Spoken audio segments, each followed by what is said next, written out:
works for any of the neoclassic races in Gran Turismo 7. This car is the cheat code for those races.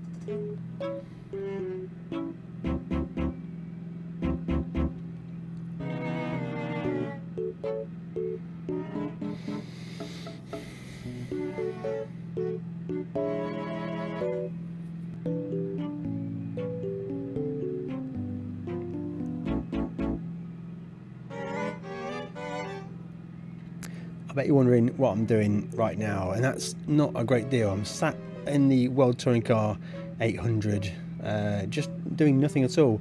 I'm letting the field go. 1 minute has already passed. I'm about to go one lap down, but the reason I'm doing this is just to prove how good this car I'm in is right now.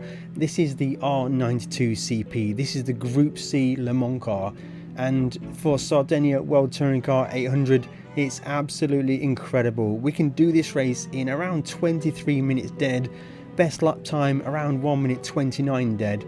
Now, I think I can win this race given the AR drivers a good amount of head start. Now, look at all the drivers passing us now. The only thing I'm slightly concerned about is fuel. I am sitting idling, so normally the strategy would be 8 laps pit and then 7 laps to finish, but I'm going to go for 7 laps first because I might be a little bit short on fuel. But this car absolutely dominates. It's one of the fastest cars for World Touring Car 800.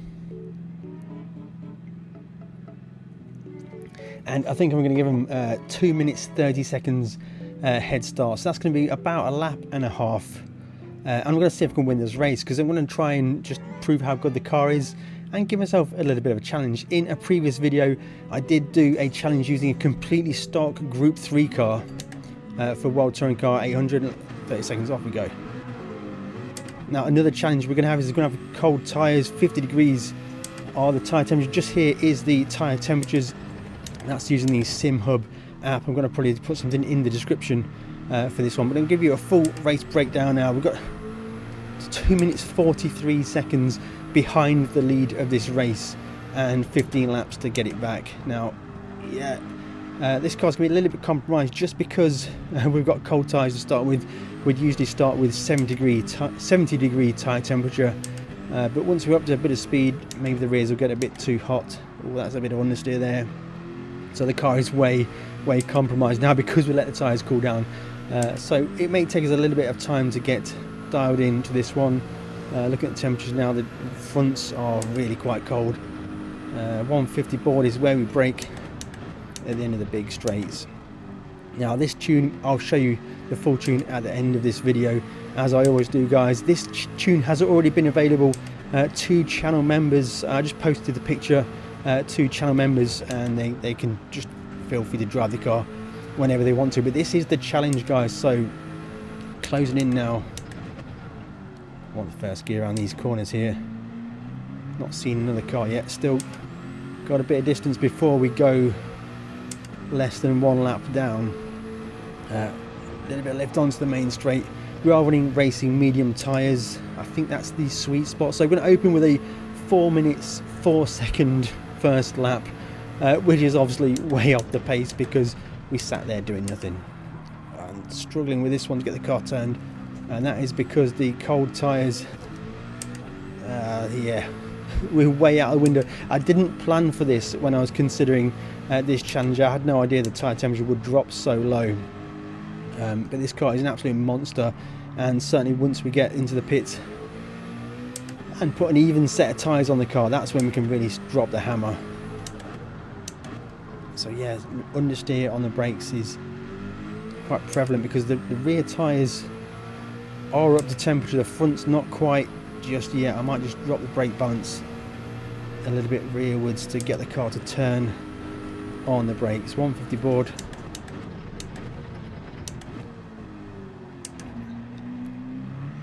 Looking at the mini-map now, we are closing in, but we've had a few clear laps, which is good. Through this fast flowing corner here.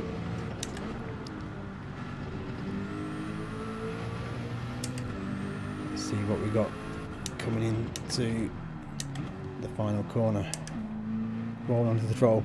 I would recommend TC maybe on 2 for this one if you're a little bit less experienced in Gran Turismo 7. I play with all assists off except for ABS set to default, and I think that is the most efficient way to drive. I'm going to open 132. We can be much faster than that. Once we get tyres up to temperature, we should be good. Oh, a little bit of swaz on corner exit there.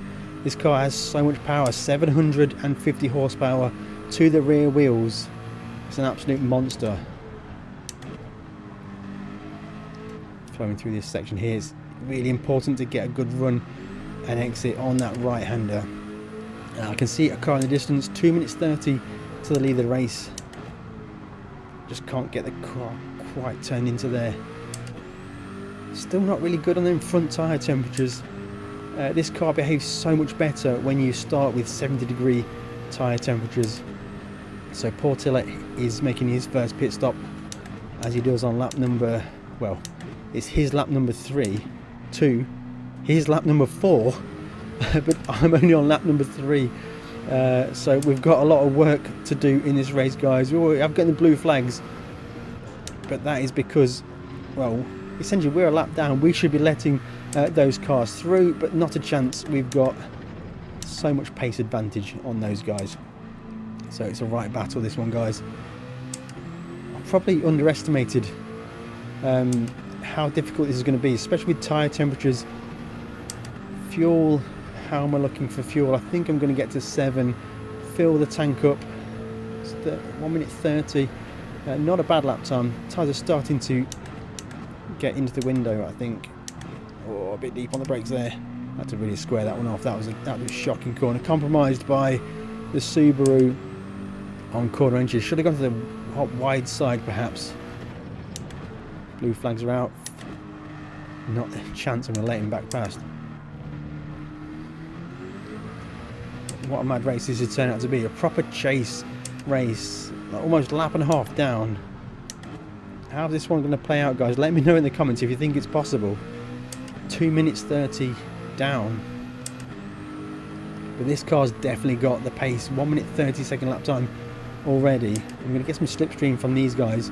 We need to really pick our moments to get past these guys. I'm going to go to the wide side.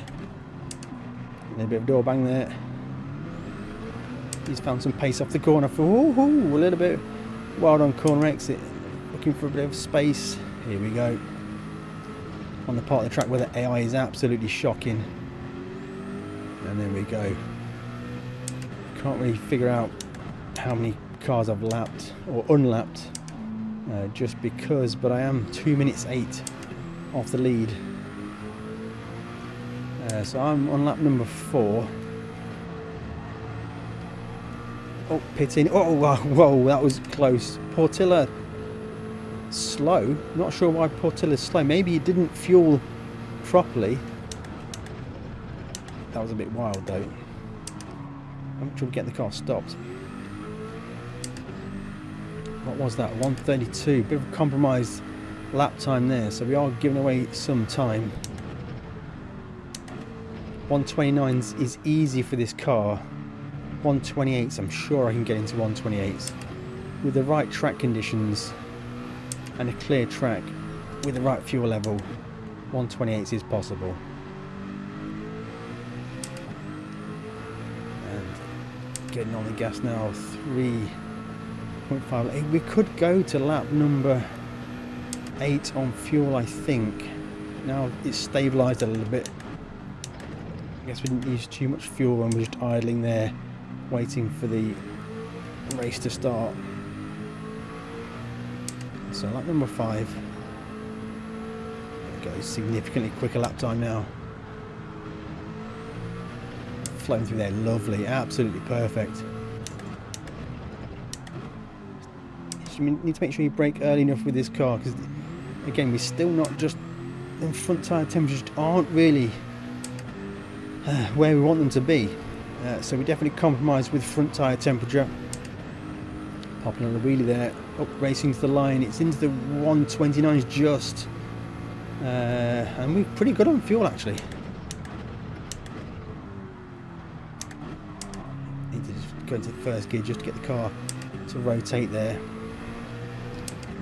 Definitely lacking front grip. Just about seeing front tyres come properly on temperature. Just about the time when we're getting worn out. Lap number 6, 1 minute 24 off the lead. There's a much better corner exit. Carry that speed down the straight. I may switch to the 8 and 7 strategy, which it looks like we can do. Should allow us to put a bit less fuel in at the pit stop. Short shift to second for the exits. Oh, just dropping a wheel there. That was a bit sketchy. Downshift and flowing the car in and just powering the car through that dog leg. Such a slow corner, this final corner. Rolling on the throttle slowly. This is why I would recommend using TC. Can be a bit wild in second gear. Okay, 2 laps of fuel. 2 laps to do. I'm going to go for the 8 and 7 strategy, I think. Oh, almost can't get the car stopped. Now you know what, I'm going to duck in at the end of this lap and put a full tank in. We've actually got a good bit of air, clear traffic really, guys. 1 minute 13 off the lead. I'm not sure where other people are with regard to fuel and pit stops. So Portilla is still in the lead, so maybe he just had a confusion with the other driver who was pitting. 150 on the brakes. Now there is always a bump in the middle of that corner. You have to be very careful of that bump. If you're on the gas as you go over that bump, it can just light up the tyres exactly as I displayed there. Now you can run wide at that corner like I just did there. Not ideal, but it can get it done. So yeah, lap number 7, end of lap number 7. I'm going to pit just to make it safe on fuel. I should have been good for another lap. I'm going to throw it in anyway. Get a new set of racing medium tyres. I'm going to fill the tank full of fuel, which should get it done. Guys, also, if you do want anything from GT Omega, make sure you check out the links in the description below. I've got my GT Omega classic wheel stand, RS6 seat. I also have the monitor stand. It's absolutely fantastic. I'll be showing you more details about that in future videos.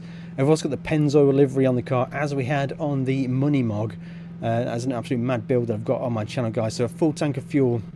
I need to be very cautious exiting the pits, because in my last attempt when I was trying to do a fast race time to get sub 23, I got absolutely cleared up coming out of the pits. So tyre temperatures on pit exit is it 60s, and we've still got a lot of work to do, guys. I need to be a little bit cautious with fuel, maybe a little short shift here and there. I don't think I need to change fuel map, but a short shift just to keep us safe on fuel. Don't run out on the last lap. We've seen that happen to the AI drivers before. Now the car does seem to want to steer a lot better with the tyre temperatures as they are. Perhaps I lit the tyres up too much when I pulled away just doing that burnout, but it is what it is. We've got a good set of tyres on the car now, especially matched set of tyres. A little bit of swaz on corner X there. Hit that bump with some trailing throttle, managed to catch it. Let's see what we're going to do. It's an out lap, so we're not going to get a reading on at the time. A little bit wide there, bouncing that grass. Probably going to have dirty tyres for the braking zone into this corner here. A little bit of loss of grip. Away we go. Scrappy out lap, not ideal. I wonder if we're still on track to win this race, guys. Now I wouldn't recommend doing this, it's just a waste of time that we did at the start of this race. That was close on pit exit. I'm just trying to display, give myself a bit of a challenge, keep things fresh, playing Gran Turismo 7 grinding for money, and giving you fantastic builds along the way. I've done thousands of laps around Sardinia, and I've done hundreds of laps tuning this car specifically to get it working absolutely fantastic, maximizing the performance to 800 pp. I'm going to give you full details at the end of the video and show you exactly what setup we've used, and talk about a little bit of reasons why I set it up the way I set it up. So 109 to the lead of this race. I think there's pit stops still to be had. I'm not pitting again. Let's see how this one plays out. Once we clear that bump, we can get on the gas pretty solidly. Front wheels straightened up, getting on the gas. Can we get into the 128s? I feel like I can't with the way I've decided to do this race. I definitely could if I was going for a proper hot lap. Either way, I will still try and get one to round out this race. Certainly I would like to do every single lap for the remaining of this race into the 129s. Let's just start off with a 29.7. Let's see what we can do to round out this race. Braking at the blue as that starts, rolling the brakes into turn 1, clipping, rolling on the throttle on corner exit, much better apex speed that time, and we are catching up with people. I think to actually pass, yeah, I'm into 18th position now, so I am making points gaining positions now as we start to pass people. We are on lap 10 of this race and only up to 18th position. A little bit off the pace there, really. That's a bit of a scrappy first sector. We're going to get some slipstream down these straights, and luckily the cars are pretty spread out. There might be a few that are racing each other, but the cars are spread out. Yeah, others are pitting, so I think we're definitely fighting this race now, guys. Just under 5 laps to go. Are we going to send it? Yes, we are, because the AI is so bad out that corner. Oh, sketchy. Got to be brave. Roll onto the throttle. Corner exit. You can change gear 160 kilometers an hour into third, no matter what the tyres are doing. Any pits, bit of slipstream from the BMW. Bit of slipstream from the BMW. Oh, dropped out the 129s. Let's try and get back into those 29s. As the fuel burns off, we are losing a bit of tyre performance, but I think the car does get quicker overall. I think the lighter car, even taking into account the tyre drop off, is still good. Again, we're suffering on front tyres really. After the pit stop, the car definitely seems to suffer. When you come out the pits, you come out the pits with colder tyres than you do when you start the race, so that is something to bear in mind. And it does seem that the car doesn't really heat up the front tyres back to where they need to be.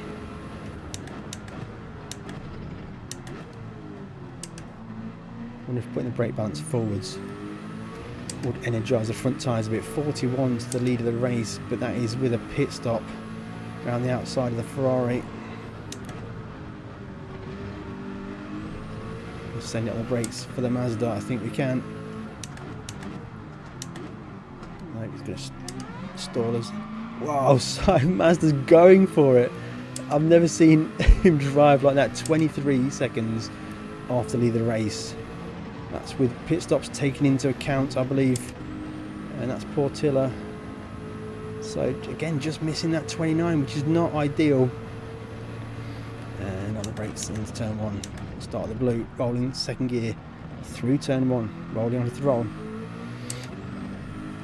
This car is absolutely fantastic to drive. It's got so much power, absolutely dominates every other car in normal conditions at this race, and it's also fantastic for the Neo race as well. Just such a fantastic 800 pp car, really is an absolute monster. Get the car to the apex, roll on the throttle. That was not too bad. 17 off the lead. Are we going to send it on the brakes? I think we might. Not quite. He's going to stall in the middle of the corner. Oh, got a bit scared of the teammate, in fact, the Nissan teammate.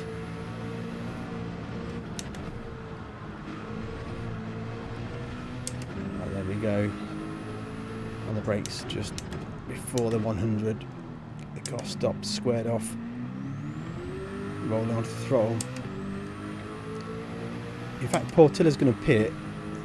VYRA is the person who's also going to pit, and just like that, guys, on lap 13, after giving everybody in this race 2 minutes and 30 seconds head start, I'm in the lead of this race. That's how ridiculous this car is at this.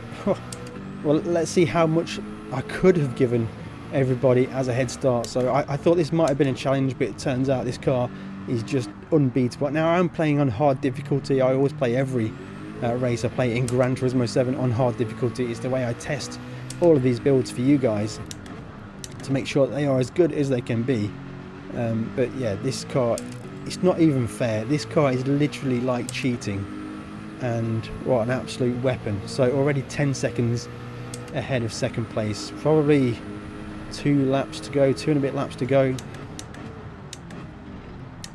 Now it's at this moment in the race where I do need to make sure I am sensible with fuel. Should be okay.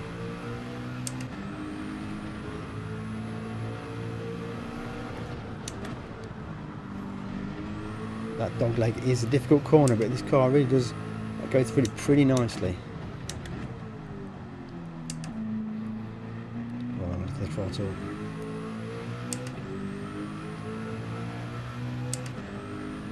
Okay, this is going to round out lap number 13. It's probably going to be in the 1 minute 30s again. I'm just not quite got the pace to do the 129s, just barely. It's just because I'm talking. Whenever I'm talking and explaining what I'm doing, I'm at least half a second to a second a lap off of my absolute best. So I think we're good on fuel.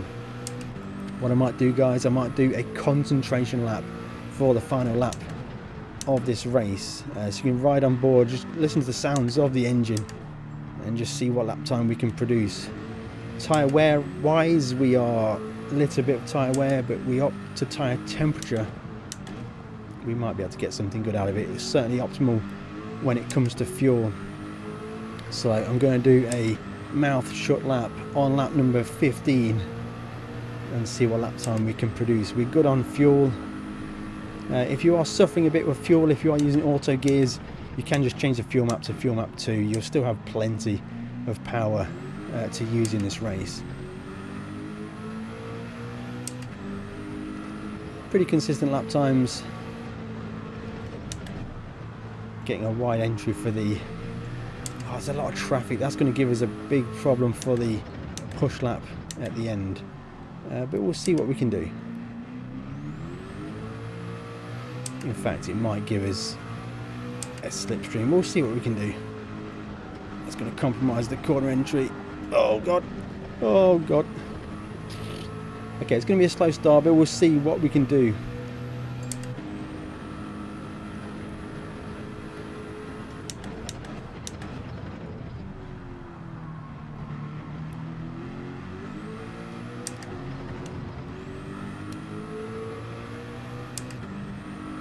Not ideal.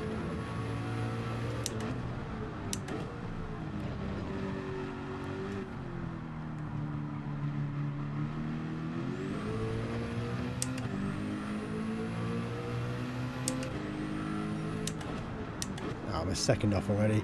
Like, too much compromise there for this final lap of the race. But checking in now, I'm 30 seconds up on second place already. So we could have given a 3-minute head start and still won this race. What an absolute weapon this car is. Let's see what the race time will be. It's probably going to be 23 minutes and 20-ish seconds. Trying to get that. Oh, it won't matter because we waited 2.5 minutes at the start, so God knows what the time is going to be. Just take 2.5 minutes off the race time, and then we'll see what it would have been.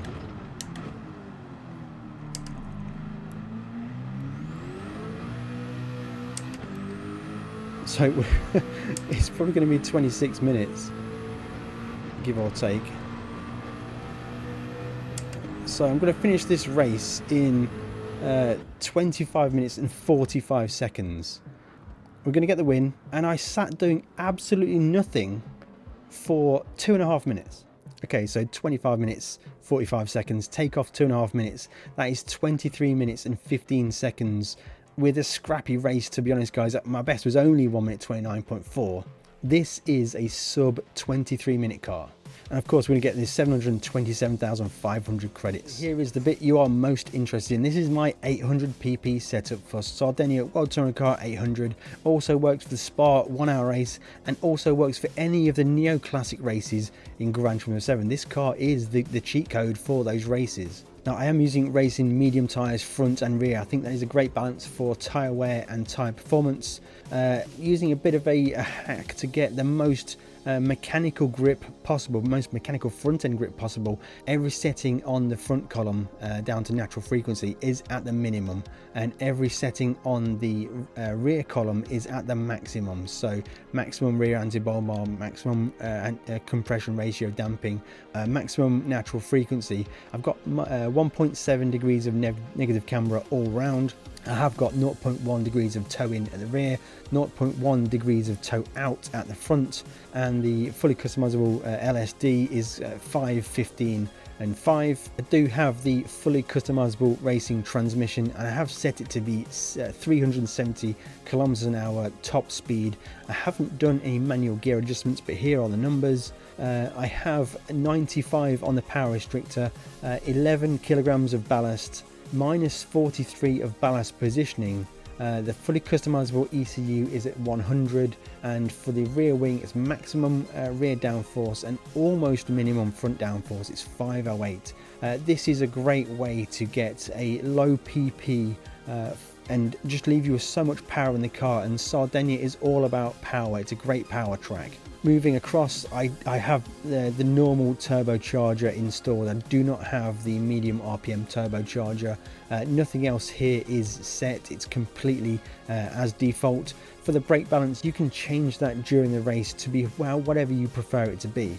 I've got a full breakdown of what every single thing in the tuning sheet does. It's available on my website. There'll be links in the description below. What I also have available is a fantastic video to help you improve the way you drive in Gran Turismo 7 and any other racing simulation. The video you need to watch next is on screen right now. It's going to teach you everything about trail braking, and it'll help you get so much faster playing Gran Turismo 7.